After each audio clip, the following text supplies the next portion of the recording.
Magandang umaga po sa ating lahat, mga kapatid. Magandang umaga po, Father. Araw ng Biyernes sa ikalawang linggo ng Kwaresma. Ang ating mga pagbasa ngayon ay nagpapaalaala sa atin sa hindi magandang epekto ng inggit. Sa unang pagbasa, narinig natin mula sa aklat ng Henesis ang kwento tungkol kay Jose kung papaanong dahil sa inggit ng kanyang mga kapatid sa kanya, nagawa ng mga kapatid niya na siya ay ihulog sa bangin at sa katapusan ipagbili sa mga ngalakal. Ang lahat ay nagawa ng kanyang kapatid sa kanya dahil sa inggit. Sa Ebanghelyo, narinig natin kung papaanong ang pinagkatiwalaan para sana mamahala sa ubasan at kapag dating ng anihan ay magiging tapat sa usapan dahil sa inggit nagawang pumatay. At hindi lang isang beses ang ginawang pagpatay, kundi maraming beses. Nagawa ang lahat dahil sa inggit.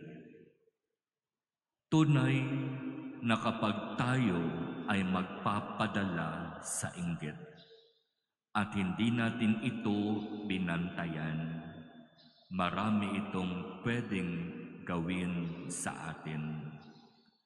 Ang inggit, kapag nanatili sa ating isip at ibinaba natin sa ating puso, ay makakagawa ng mga bagay na hindi maganda.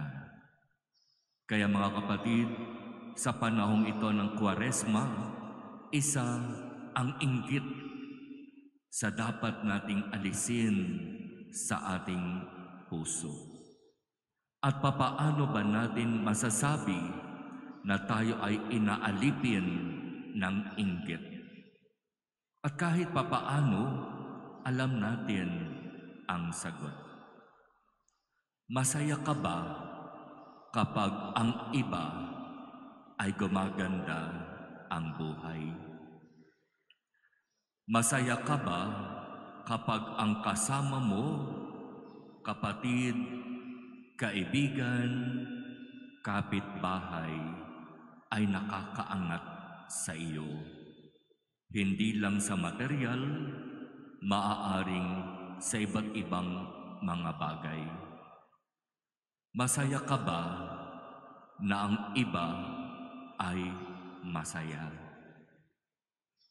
Masaya ka ba na yung iba ay may mga material na bagay na higit na marami kaysa sayo? Masaya ka ba sa itsura mo ngayon? O baka naman hinahangad mo pang mas maging maganda o mas gwapo kaysa iba? Ang daming pwedeng gawin ng inggit sa buhay ng tao. At masasabi rin natin na ang inggit ay nandyan sa puso natin kapag yung ating kapatid, yung ating kapwa ay makikita natin na kahit walang ginagawang masama sa atin, kumukulo ang dugo sa puso natin.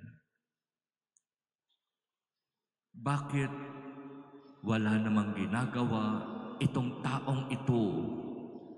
Para bang ang sama-sama ng tingin mo sa kanya? Nangyayari po ba ito sa atin? Kapag ito ay nangyayari at nararanasan natin sa buhay natin, malinaw na tayo'y pinaghaharian ng inggit. At tulungan natin ang ating mga sarili Hingin natin ang tulong at biyaya ng Diyos. Alisin mo nawa, Panginoon, ang inggit sa aking isip at puso at palitan ito ng pagmamahal, pag-unawa,